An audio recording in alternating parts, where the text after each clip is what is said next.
तर आता आपण आहोत माझ्या गेस्ट सोबत, जिचं नाव आहे मिताली ब्रू. मी सुरुवातीला सांगेन की मी तिला का चूज केलं. सो बेसिकली ती अशी मुलगी आहे जी लग्नाच्या अगोदर मला असं वाटतं की खूप पॅम्पर्ड होती आणि लग्नाच्या नंतर आता ती करिअर आणि घर दोन्हीही खूप उत्तमरित्या सांभाळते. सो मला असं वाटतं की ती काही टिप्स आपल्याला देऊ शकते ज्या आपल्या डे टू डे लाईफमध्ये हेल्प करतील. सो चला भेटूया तिला आणि बघूयात की ती कसं मॅनेज करते सगळं. हाय मिताली. हाय मालती, कशी आहेस? मी मस्त, तू कशी आहेस? मी पण मस्त. तर काय प्लॅन आहेत तुझे वुमन्स डेचे?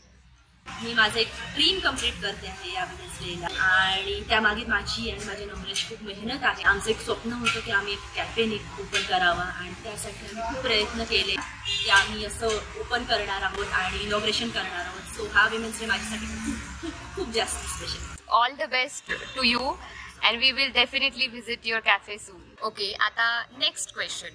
मला सांग, अशी कोणती स्त्री आहे जिने तुला सगळ्यात जास्त इन्स्पायर केलं? माझी आई आहे जी हाऊसवाईफ आहे आणि जी उत्तम घर सांभाळते इतके वर्ष.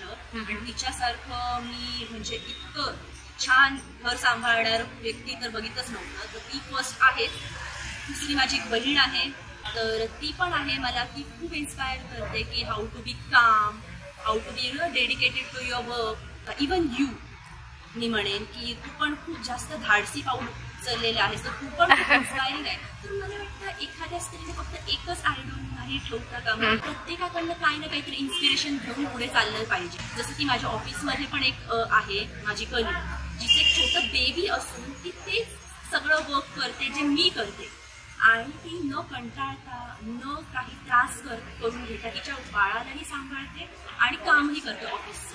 सो मला वाटतं हे जी तारेवरची कसरत आहे ही बायका जन्मापासूनच करत असतात आणि त्या एकदम फ्लॉलेसली करत असतात. तो प्रत्येकाकडनं काही ना काही शिकण्यासारखं आहे. तर आयडॉल कोणी एक असा नाही असं मी म्हणेन, खूप झालं. ओके, तुझा हा विचार मला खूप पटलाय.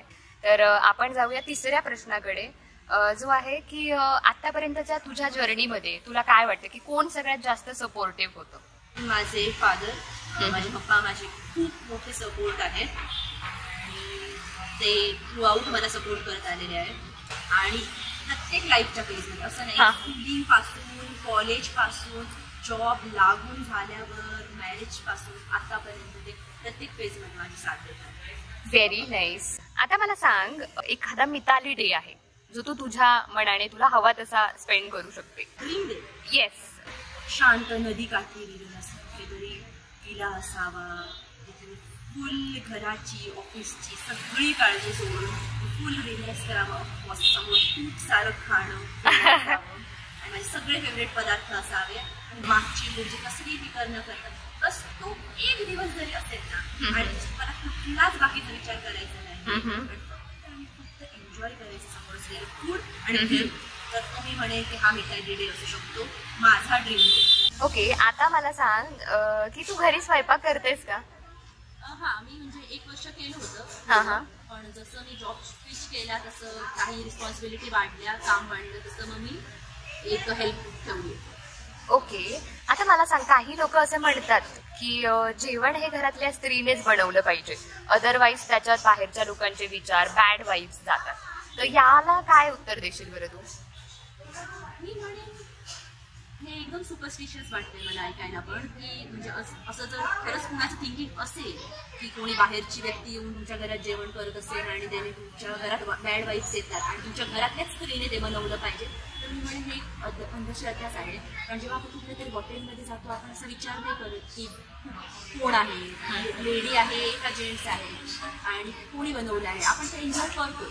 तसं ती पण जी बाई जी आपल्याकडे शेफ म्हणून येणार आहे, कुक म्हणून येणार आहे घरी, तिचा पण हा एक जॉबच आहे डेली. सो ती त्या माइंडसेटनेच येणार आहे की हा बाबा मला आता आहे ना खुश करायचं आहे किंवा हे एक माझं काम आहे, ती त्या प्रामाणिकपणेच ते करणार आहे. तर मला असं नाही वाटत त्यांनी बॅड आहे ह्याच्यात. आणि जर तुमची बायको, तुमची मुलगी जर हेक्टिक होऊन किंवा आपलं ऑफिसचं काम सांभाळून जर ते तणावात खाली तिचं जेवण बनवत असेल, तुमच्यासाठी काही पदार्थ बनवत असेल आणि तिला ते सगळं खूप जास्त तिच्या हेल्थवर ते अफेक्ट करत असेल, तर मला वाटतं की काय नॉट, की का नाही हेल्प कोणी घ्यावी, की भांडीसाठी बाई असेल किंवा जेवणसाठी असेल.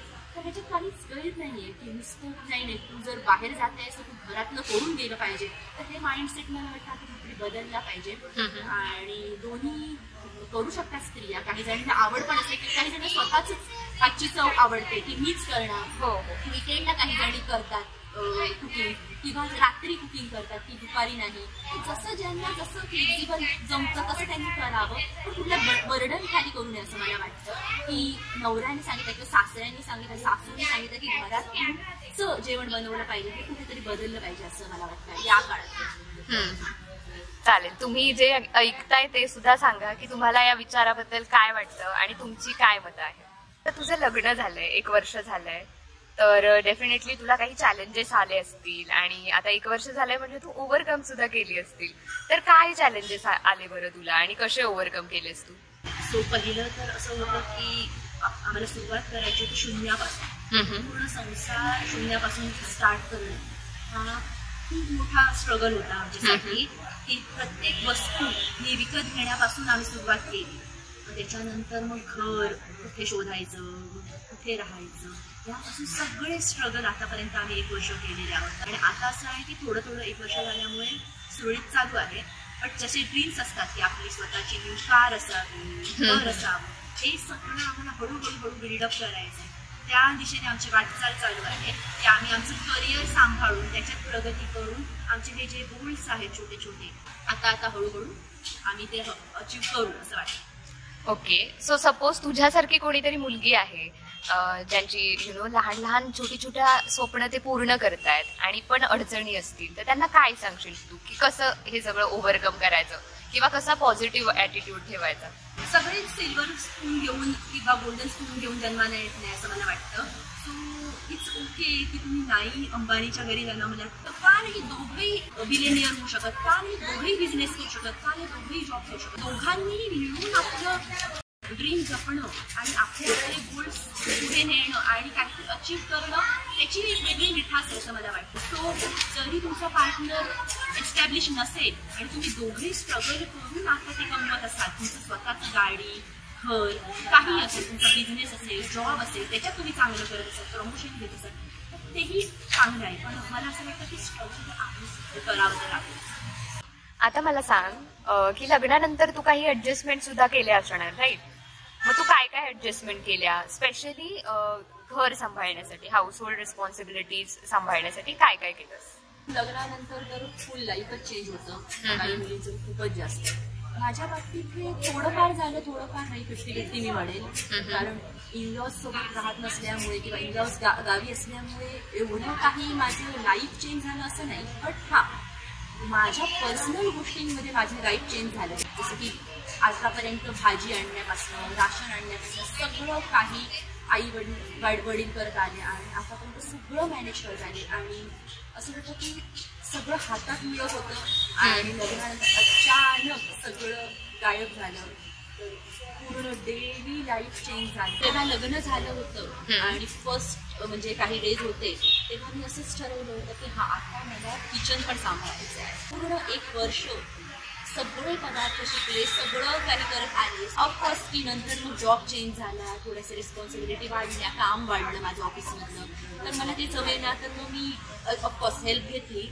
पण असं होतं की बाकी तर सगळं असतं की वीकेंडला जे साफसफाईचं काम असेल, घरातलं राशनचं काम असेल, सगळं आवडणं वेगळं असेल.